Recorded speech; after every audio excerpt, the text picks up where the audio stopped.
my name is Keely Turner, and I am a VR writer, director, producer, and I create an array of different content, recently creating content for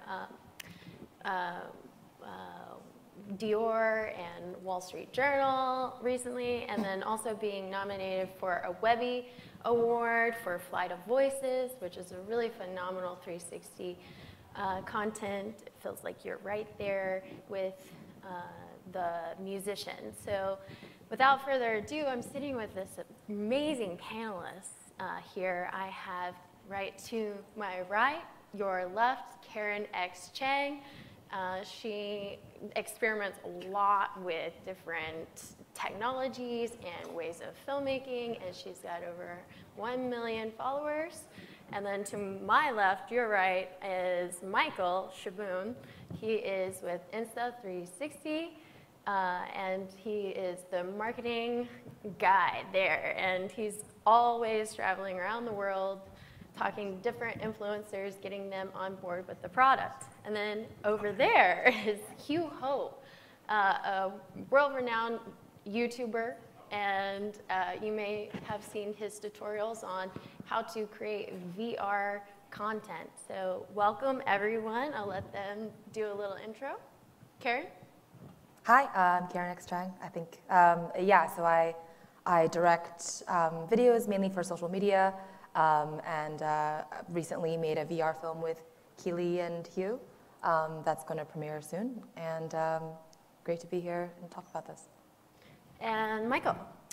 Hey everyone, I'm Michael Shaboon. I work for Insta360. We put tools in creators' hands in order to enable them to create amazing content like they've been doing. I'm the head of marketing in the US, and I also oversee all of our video production. So excited to be here, excited to share any knowledge with all of you, and thanks for having me. And Hugh. Hi, I'm Hugh Ho. First, thank you. Come to our panel so early. I know 9:30 is kind of tough, and I still need my coffee too. But yeah, I'm the co-founder of Creator Up. You guys probably know me from YouTube, but I make a lot of tutorial on YouTube to teach people how to make VR filmmaking. But I also produce original VR film on Metaverse, on YouTube VR. So I am excited to share our experience to you guys. Thank you, guys. I feel so lucky to be on this panel with everyone here today. Thank you, guys. And then, so I'm really curious, what to you is the metaverse? We've been hearing a lot about the metaverse in this conference. It's such a huge trendy hashtag word, thanks to Meta. But to you, Karen, what do you think is the metaverse? I think it's described as the internet that you're in rather than the one you're on. So it's the one that's immersive, and I guess it's still being built, so we're all still figuring out what that is. All right, Michael. Yeah, I think, there we go. I think it's what the internet was in the 70s, right? It's an evolving network of content that you immerse yourself deeply in. And what it's going to be in a couple of years, I think, is anyone's guess. But what it is now is it's a collection of the top most active and VR, AR, MR obsessed individuals who are creating content to populate the metaverse. And so it's still evolving. You. So I do have a really interesting personal story I want to tell the metaverse. So recently I posted a couple video on YouTube, put the metaverse on my title. It's totally for clickbait. Because if you put metaverse on your title and description, you literally get 3 times more amount of views on any social platform. So to me, well, I have viewers literally comment say, dude, you just put metaverse on it. This is totally clickbait. But this better a really great question. Like metaverse, I think is like at this stage, like different people might have different like idea of what the metaverse really is. I mean, to me, I can say I create metaverse because what I believe in is like photorealistic scene and video be in the VR headset. To me, that is my metaverse, and that's what I do. I put video in the Meta Quest 2 headset or Pico or whatnot, HTC Vive, and that is a version of metaverse that I think is metaverse. But again, people might argue with that. So like, at least that's my idea of the metaverse. Well, the definition of the metaverse is a virtual environment where you can be presented with people in digital spaces. So talking to avatars, things like that, that's what the metaverse traditionally means. And we saw that in Snow Crash in the book that was published in 1992, as you may know. And they were using avatars. And most recently, MetaHuman came out with Epic Games, and I've been playing around with that as well. But that's really fun, playing around with avatars. So my next question is, why do we work in the VR space? Why are we passionate about this space? Yeah, I think it's interesting because, like, you know, whenever you make something for VR, you know that way fewer people are going to see it. And so, you know, especially for me, like, if I know I'm going to post something on Instagram, way more people are going to see it than on VR, where the distribution is a lot less. And so there has to be a reason to do it. And so I think, you know, recently I made my first VR film with Hugh and Keely, and just the first day on set, experiencing what it was like to watch back what we just shot. It's so much more satisfying to experience something in this way, and it's so much more satisfying to direct something this way. And there's so many more possibilities in terms of creating, in terms of making filmmaking that's new, that hasn't been done before. And that, like, excitement makes up for the fact that few people are going to see it. And also, you know, Facebook didn't just change their name to Meta for nothing. Like, that they are pouring so much money into it that for me as a creator, I know if Meta is going to bet their farm on it, literally by changing the name, well, they're going to pour so much money into it. This space is going to grow a lot, and I would love to be one of the creators who is going to have content on there when people migrate and VR takes off more. Michael? I think the way I'd answer it is I'd take a step back and I'd look at the two different branches of content that's being created. There's the emotional entertainment side, right? Grandma and grandpa not being able to attend your wedding, and you put it into VR and you send them a headset and it's like they're there with you. And that's totally consumer and entertainment.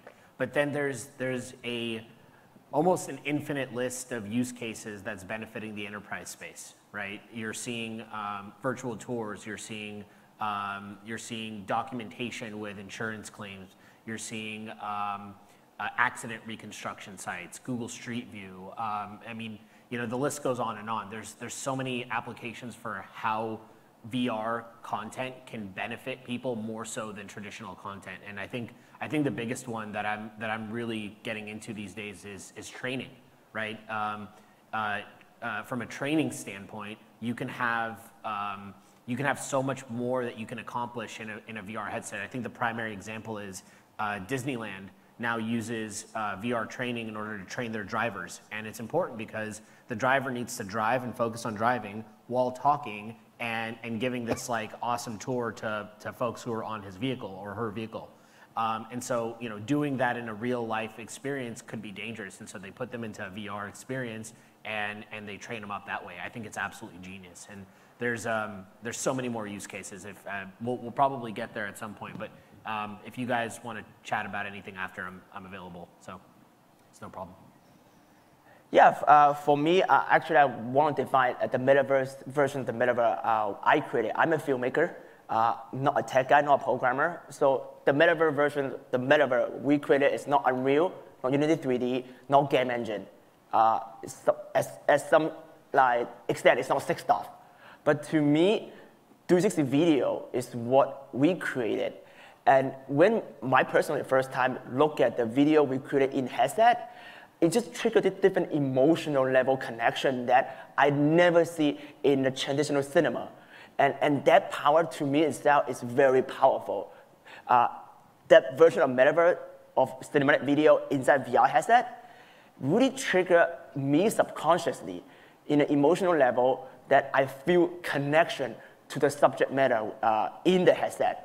So I think there's a power there, it's unexplained, it's so primal.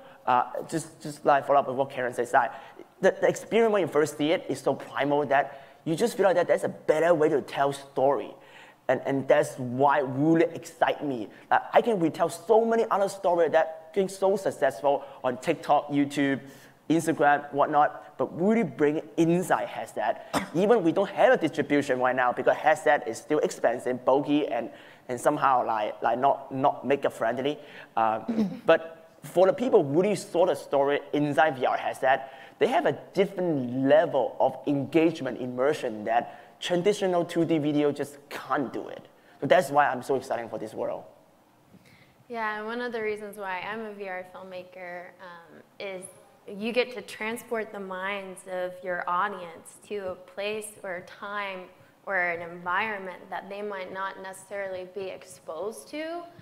With that comes a great responsibility. And for me, when I'm creating content, I'm always thinking about entertaining people while inspiring them in the metaverse or in a VR world. So with that, what does cinematic storytelling in the metaverse also mean to you? Oh, I'll let someone else take this one first. Okay, go for it. I think when you compare traditional content with VR content side by side, there's a completely different way that you even at first concept that content and then shoot it and edit it. From a directorial standpoint, there's and Hugh can speak more about this because he's deep diving into how to create that content. But it's a whole new way of thinking, because when we're watching images on a flat 16:9 screen, you're getting served all of that content. There's so many things being served at you that you're almost not aware. There's different lenses, there's close-up shots, there's dramatic music, there's camera movements that can elicit a certain emotion from you. In VR, it's totally different because you're seeing everything. And so how do you get the user to change the way that they perceive content from just this to then turning around and engaging with that content? And I think that's been the most challenging part to date, because it requires a completely different way of ingesting content. And in order to ingest content differently, we need to make people aware of those subtle differences in the two types of filmmaking. Right, Hugh? Yeah. Actually, like, I'll just do the crow right here, right? I mean, metaverse, whatnot, right? It's just a medium to tell story, great story. Even you just tell around the campfire, we get people engaged. If you're a good storyteller, no matter what medium you use, you're always gonna be a good storyteller. By saying that though, metaverse or watching story inside a VR headset have this immersion that we can't get in traditional cinema. But again, that fighting with the director. From my personal experience, when I work with directors that never work with immersive media, they always over-direct. For client, like if you in the audience, you got a client, you want to make your corporation VR film, and you try to over-direct, try to control the message, it's actually not gonna work in the metaverse. Thinking about the metaverse is, or the VR filmmaking in the immersive world, is like our real world. People can pay attention to you, or they can look around and not pay attention to you. And they can have a completely experience in the VR headset. And that's okay. As a director, our job is to give that opportunity for viewer to explore inside and headset in 360, in 180. Let them find their journey on that story. I think that is the most important thing, different between the traditional 2D 16:9 screen and an immersive screen.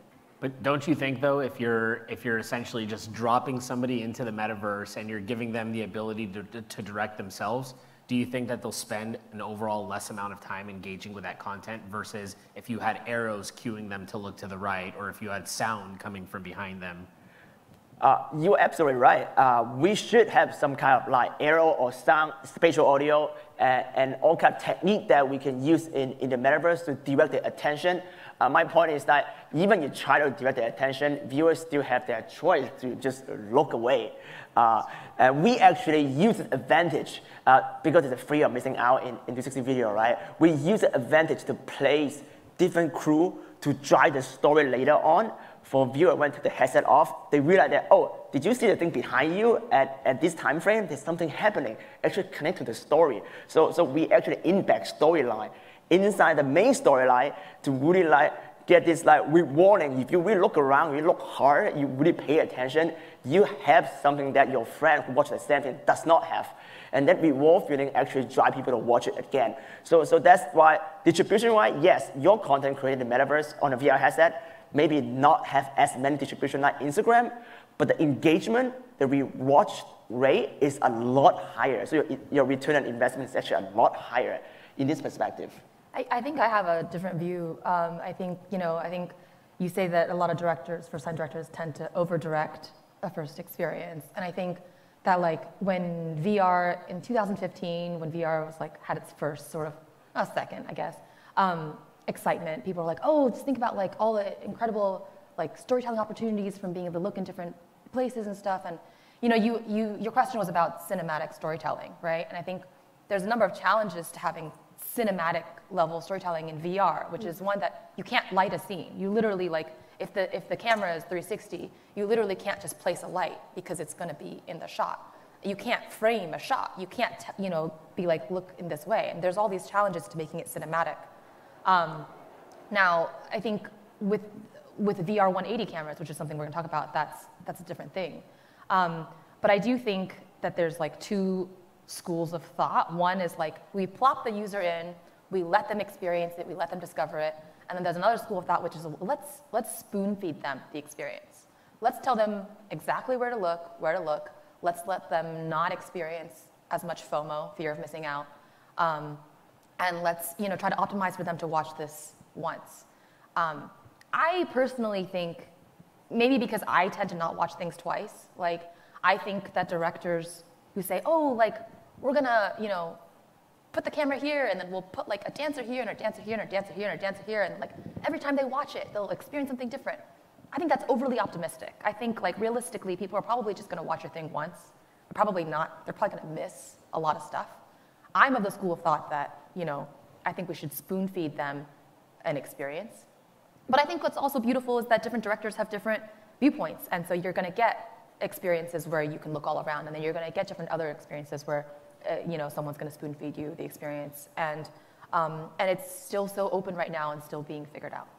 So for me, I always go back to the traditional cinematic filmmaking, taking the beginning, middle, and end, the three-part structure, and then building upon that. So, when I'm writing a script for VR, I'm always thinking about the traditional way of writing while also thinking about the tech. I think the story really should come first before the tech, and then the tech aids to telling the story and allowing you to immerse your viewer right there with the character or the dancer or the musician. So I think that's really exciting for VR. It's nothing like anything else, rather than traditional cinema. You got your close-ups and all of that, but with this, you can play with distance from the camera. So that's blocking, taking that extra step and thinking about the blocking around the cameras, and then whether or not it's monoscopic or stereoscopic, you have to think about how close can you get to the camera without getting distortions and things like that. And I think going back to the human connection is the key point to telling the story in VR. But my next concept is ethics in VR. So what do you think about when you're thinking about ethics in VR? Yeah, I think it's really interesting, the ethics of VR. I don't know if you guys have watched Black Mirror. There's one episode, it's called Playtest. I'll try not to spoil it too much, but basically like it's a horror experience, and if you've ever experienced horror in VR, it's so freaking real. Like everything in VR is so real that it almost like it hits the bottom of the brainstem.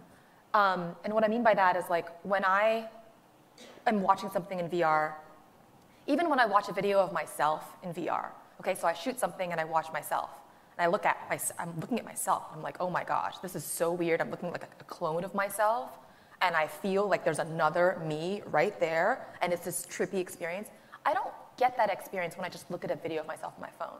I know that it's like a video, but when you're in VR, it feels so real. And then one thing we realized when we were shooting VR is like, if someone gets too close to you, literally, like if Keely is the camera and I get this close, it's uncomfortable because it would be uncomfortable in real life. It's uncomfortable in VR. And so it feels so real. And so you have a responsibility to treat people the way that you would also want to treat people in real life, and also not to kind of sign people up for experiences they didn't expect, right? So if you are going to do something in horror, then they need to have a heads up, or they need to be aware of that. And so I think this is a space that's like the Wild West, and I think, like, for example, in the AI space, there's a lot of people thinking about the AI, or the ethics of AI. There's open AI, there's people thinking about how can AI be used positively in humanity. There's not that much yet in VR, I feel. I think more people should be thinking about, okay, what does this mean when you can design an experience that's so visceral and so real for someone, that we do have an ethical responsibility. I agree. What about you, Michael? What do Yeah, you think? I think that was a really positive statement, and the way I look at VR is right. You're seeing everything. There's no hiding anything in VR. And when you look at particular use cases like news gathering and journalism and outdoor features and documentaries, you're almost forced to be as truthful as you can, because the viewer is able to look in every direction. You're not seeing a crew behind you. You're not seeing somebody holding up lights, like Karen was saying. It's the most true kind of storytelling that you can establish, right? And with that said, if you are going to be making up a narrative of some sort, then there's a strong chance that people are gonna take that as the truth, because they're like, look, I'm immersed in this space right now. I'm looking around. I'm able to see everything, and it's more of a it's kind of like if you are going to be truthful in VR, it's super easy to do that. You shoot your video, you post the video, you're seeing it, you're immersed in it. But if you are going to be telling a story, then that needs to be made clear, because one person viewing your narrative might take that as the truth. And so, yeah, I think we need disclaimers. We need people to know when they're seeing real content versus narrative content. So I think that's kind of my general gist. Hugh? Yeah, I want to keep it short. Like flicker in VR is 10 times stronger than in 2D video. So yeah, on the medical standpoint, just be careful. I do a lot of drone shot in VR, like flying. Some people love it. They love to feel like Superman and fly around the Great Canyon or anything you want. But some people are afraid of height. They don't expect you show them that, and that actually traumatizes their experience. So have warning to tell people that what kind of content in your video is a good thing to just like really warn people that will be a really real experience. And if you have this kind of if you're afraid of spider or height, maybe not watch that content.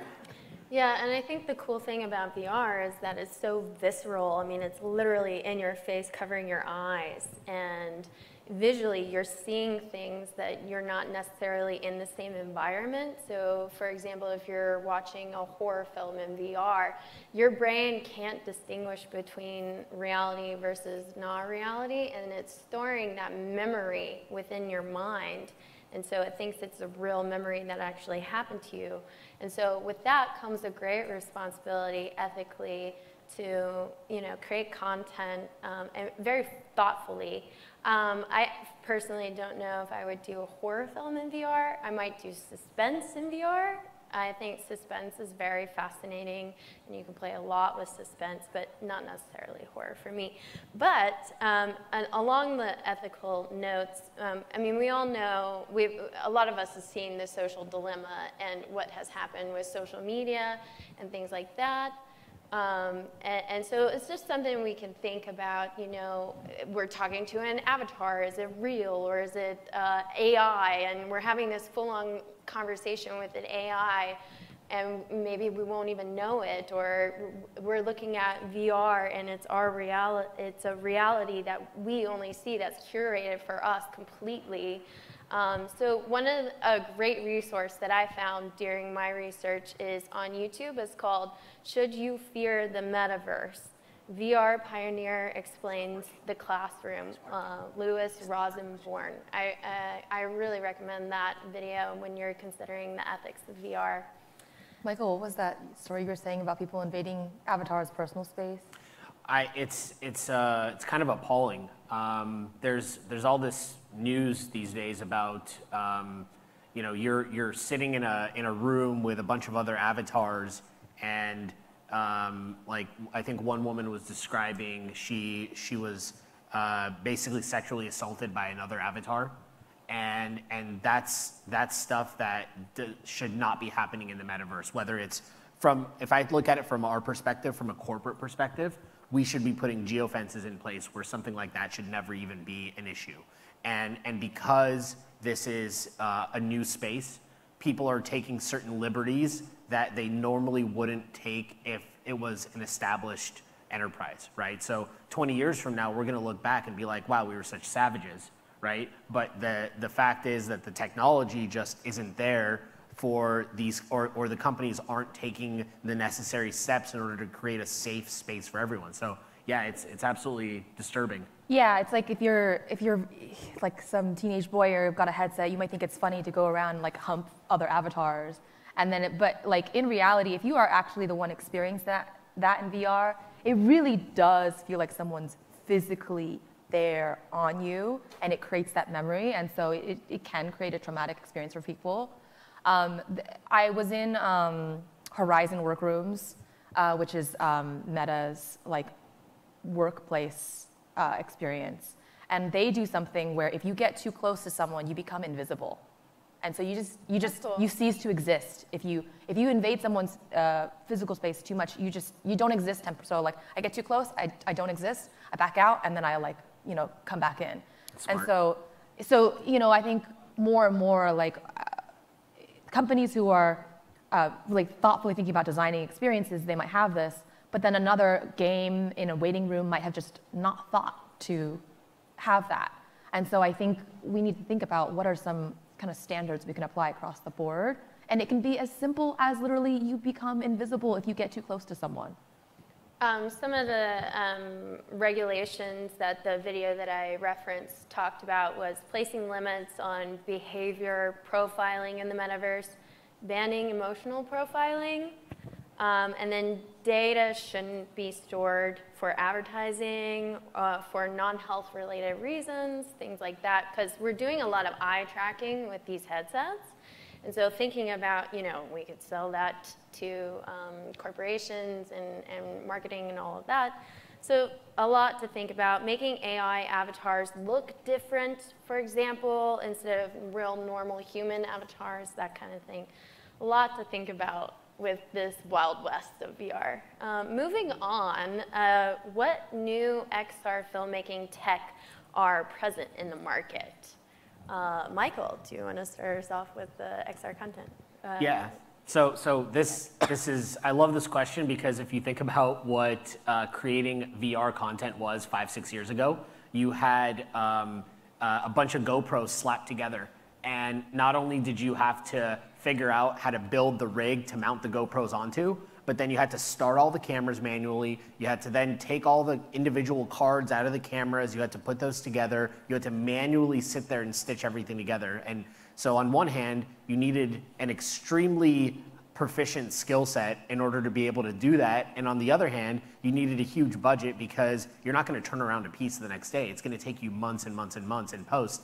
And by the time you're done, it's not relevant anymore. And so what Insta360 has done over the last 4 or 5 years is we've made all-in-one camera systems that you can literally put in your pocket and create meaningful VR content with. And there's products across the board. I mean, this is a consumer camera that costs about $450 that you can then plug into your headset super easily and turn around a piece in a couple of hours.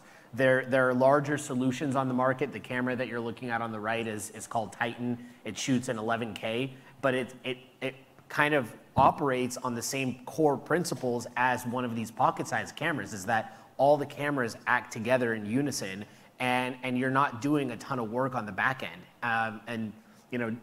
We've also created technology where it'll allow you to auto-stitch everything together. You can get live previewing on the video side. You can do long-range wireless transmission. I mean, from a traditional film standpoint, these are such no-brainers that like, well, how do I shoot with that if I don't have any live transmission? People like you a couple of years ago were shooting in the blind.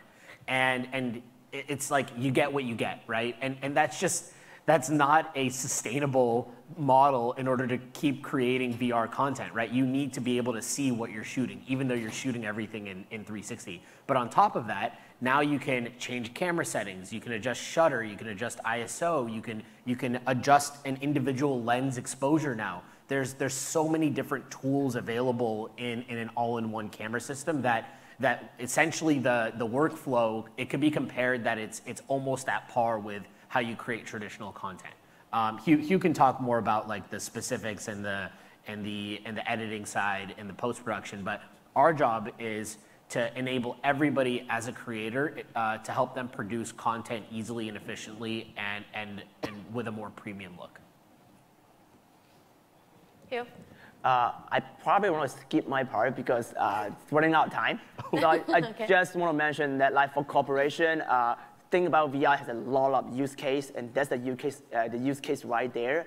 And then a biggest debate nowadays, there's something called VR 180. That's what Meta Quest pushing really hard. Actually, 2 years ago, YouTube VR pushing really hard as well. And then the VR 360. So all these are true VR format in a way that they're stereoscopic 180. So they have depth in it. It's just not your flat video. So that is more immersive.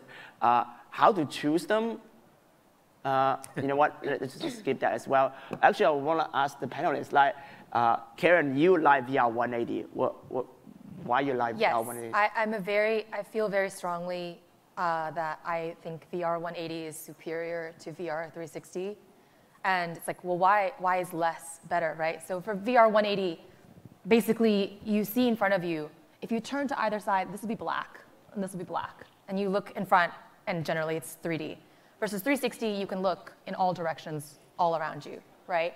I've watched a lot of VR films in 360 and in 180. And I just think that like 360, to me, it's not a good experience as a viewer because you have constant FOMO. You're constantly like, oh, well, what's there? Oh, well, what's there? And my neck just starts hurting, and it's just, you're not meant to do that. When you walk into a room in real life, you have two eyes in the front of your head. You might walk into a room, you'll scan, tilt left and right, but you're not constantly like going like this in a room. That's not what humans are designed to do. So I actually think that VR 180 is a lot more natural to what humans are actually meant to experience. If you look at VR 180 cameras, literally there's two lenses, the distance of human eyes. So literally like a VR 180 camera looks kind of like a human face. It's designed like a human face. And the experience I feel is much better. And it's much easier to tell a story and to direct the audience's attention and to create an interesting narrative story arc when you're telling for that because you can actually direct the story in an interesting way. So I know other people disagree with me, so I'll give them the floor now. Well, for me, I do both. I work in VR 180 and 360. It really depends on the project, what the project calls for, in my opinion. Lots of times we'll shoot in VR 180, with the new Canon lens, the fisheye lens. If you haven't had a chance to check that out, check it out. I think I saw the Canon guys walking around here. But anyways, I love VR 180, but I also see the importance of 360 because you feel completely immersed. And you can choose the side to look back at if you want, or if the best way to view that is obviously in a swivel chair. But most recently, I published a film called In Tandem, and it's my first VR film. That I shot about 2 years ago, and I learned a lot since then. But we shot with the Titan, and Titan is really great for 360. And we shot in Venice Beach, and you can really see all the detail of what's going on around you, skateboarders in the area, going on a boat scene, and there's little things that you can pick up here and there. You call it Easter eggs, and you can place little Easter eggs around the 360. You can even have subplots. You can have the main plot going on in front of you, and then a subplot happening like I did in The Opportunist. We shot in West Hollywood, a little dinner scene, and then there's a fight going on behind you. But it's a subplot. It's not really the main focus. And I don't mind that. I don't don't mind that the audience is looking around and immersed into this space. I'm not really telling the audience where to look, but I'm giving them little hints of where they could look and see what's happening in the space. And I enjoy that as a creator. You know, if you look at paintings from the Renaissance times, you know, the artist isn't telling you to look right here. You know, there's so much going on in one painting, and I view the 360 space as a painting to add texture. Hugh, what do you think, or Michael?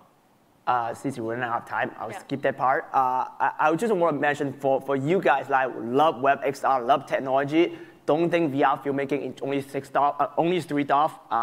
There's a recent new technology using AI to analyze the frame. So again, this video is already on YouTube. I can convert VR 180 video from 3DOF to 6DOF using WebXR. So it's easy to share, it's full on 6K, and you can move around. And that technology just happened 2 weeks ago. Think about giving a year or two, this technology gotta be there, so no more volumetric capture, no more like $100 million per minute video. Like we can really capture things behind you using traditional camera. So what we do can be 6DOF. As we continue to innovate. Wait, hold on, it keeps getting. And then I want to also share from the VR Instant Nerf, this is a technology that now we can actually scan the scene with just a normal cell phone. Actually, Karen should talk about it. Actually, Karen, do you mind show that video? On this? Oh yeah, so the previous speaker had a patent about this. We were experimenting with this.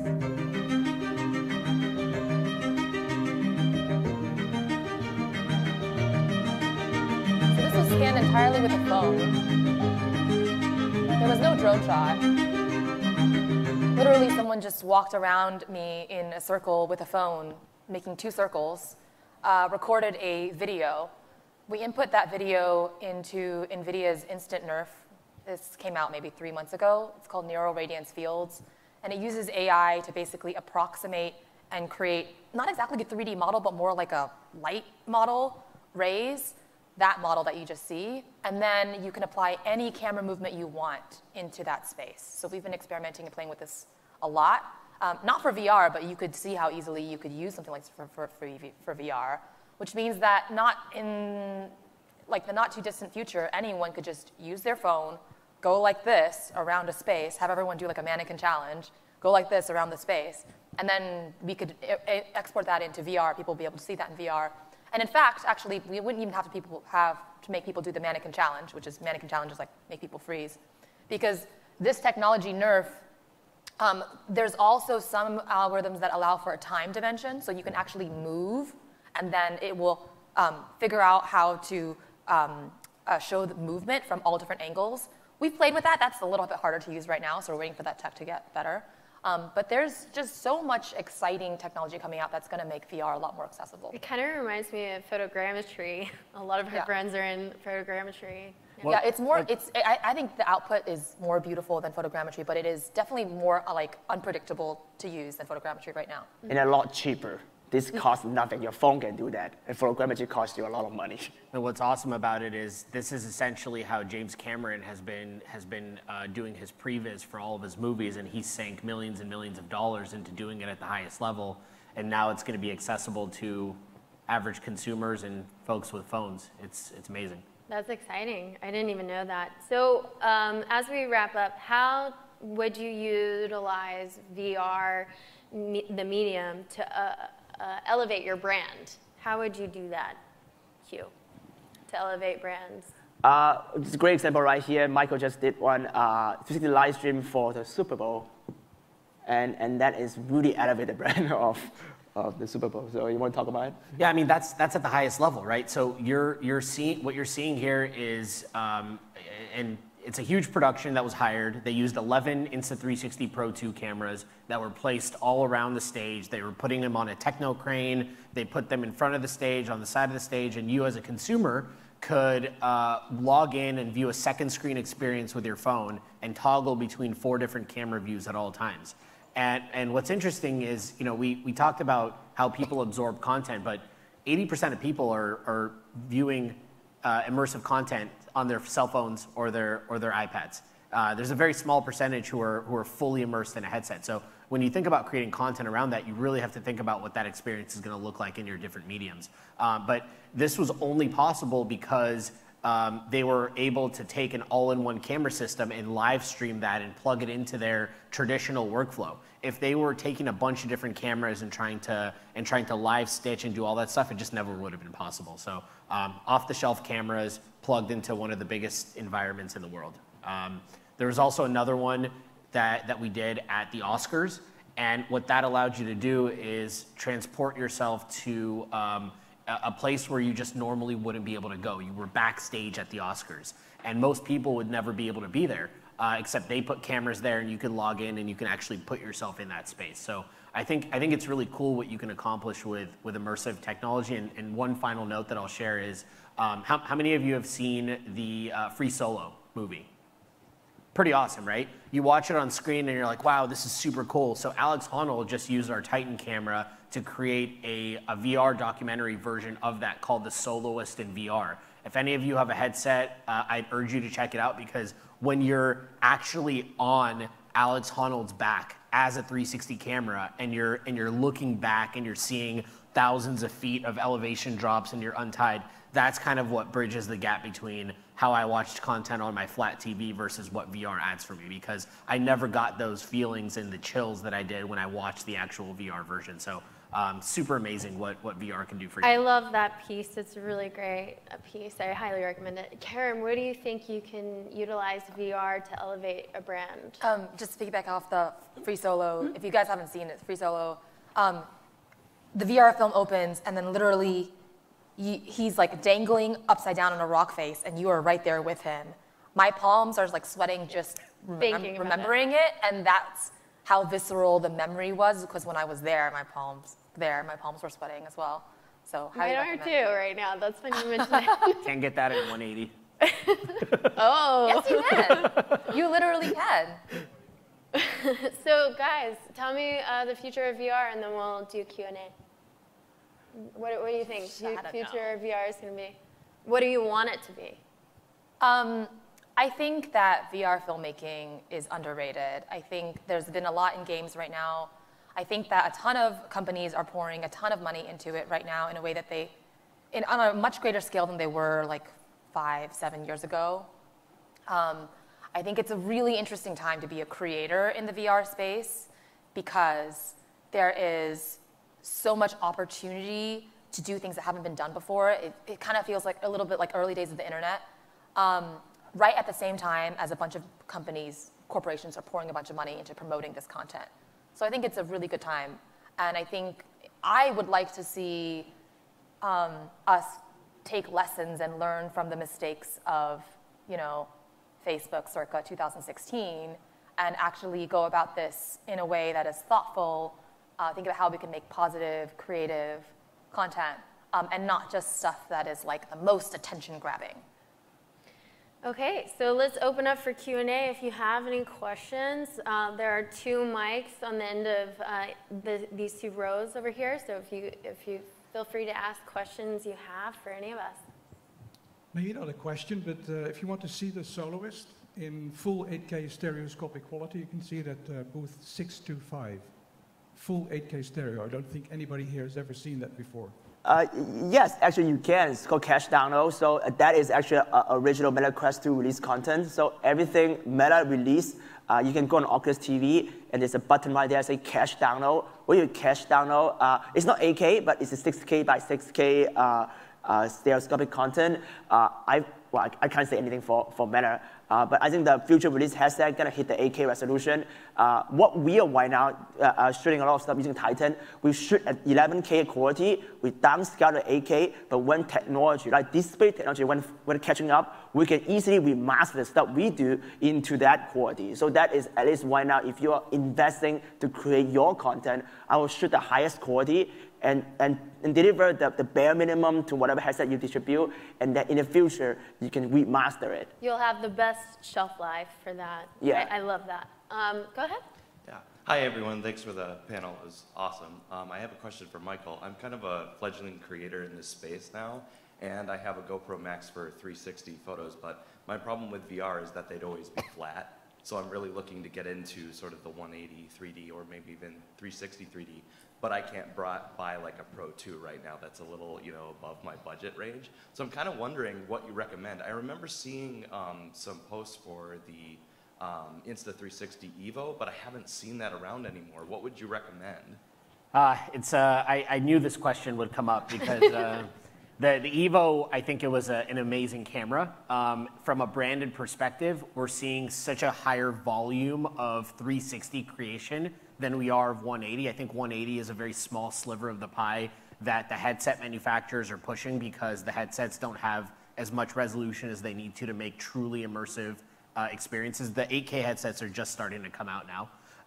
But yeah, I would say if you can get an aftermarket Evo, find one. They're very rare right now.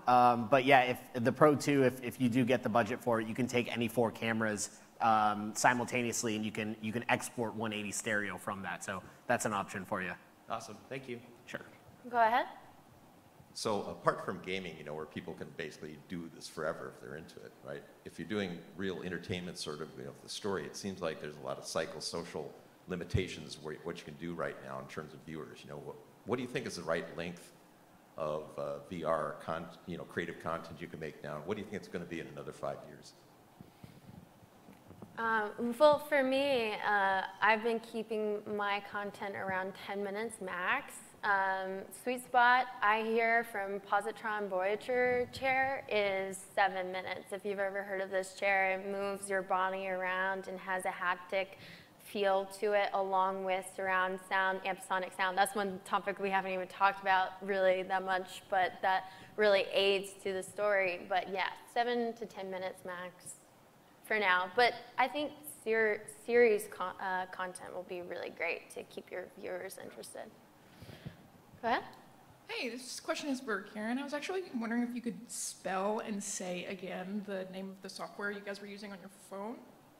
Oh, the one with the scan? Yes. Okay, it's called Nerf. It's Nerf, but there's not a software program for it yet. We were running terminal code for it. Okay, cool. But look up NVIDIA Instant Nerf, and you'll be able to find the research. Awesome. Thank you so much. I appreciate it. It's so much fun. So while we have a couple more minutes, Hugh, I'm really curious, like right now, what is your favorite tech or camera right now to use? For me, it's VR 180 because that's primarily what I shoot at, and I like the way that I can light the talent. I can get like true ProRes raw video out from the camera. I can redo keying and put it into the environment. So one thing that I'm doing right now is how to bridge the cinematic VR world into the game engine world. So the game engine world can allow you to do sick stuff, and then the cinematic world allow you to have true immersion. That you feel like that you're looking at the person. Again, back to the virtual metaverse. I think that game engine is great. Like game character is great, but I could never find a human connection when I look into it in animated avatar's eyes. But if I look at a real human being's eyes, I trigger that emotionally. So VR wanted to do that. But again, it can't move around in that world. So we can combine with game engine, with AR, with MR. We can have this like hybrid technology that you shot the video, move around in the game engine world, but you can still get a human connection. I think that is pretty exciting. Technology like Nerf, technology like Unreal, Megascan, like all this is out there. Photogrammetry is out there. Metaverse, they have volumetric capture is out there. They capture so real right now. You can't distinguish a CG model and a real human being right now. Again, they're very expensive technology. Enterprise side might only have budget to use it, but it's exciting technology. And hopefully in the future, the price will come down so everybody can use it. Cool. Well, I think that's about all we have time for. Thank you guys so much for joining us as we discuss filmmaking in the metaverse. It's such an exciting time. If you have any questions for the Creator Up team, Dan from Creator Up, raise your hand. He's here to answer any questions you have from our team. Feel free to come up to the panelists, and they'll answer any questions you may have. Thank you again so much for having us. Thank you.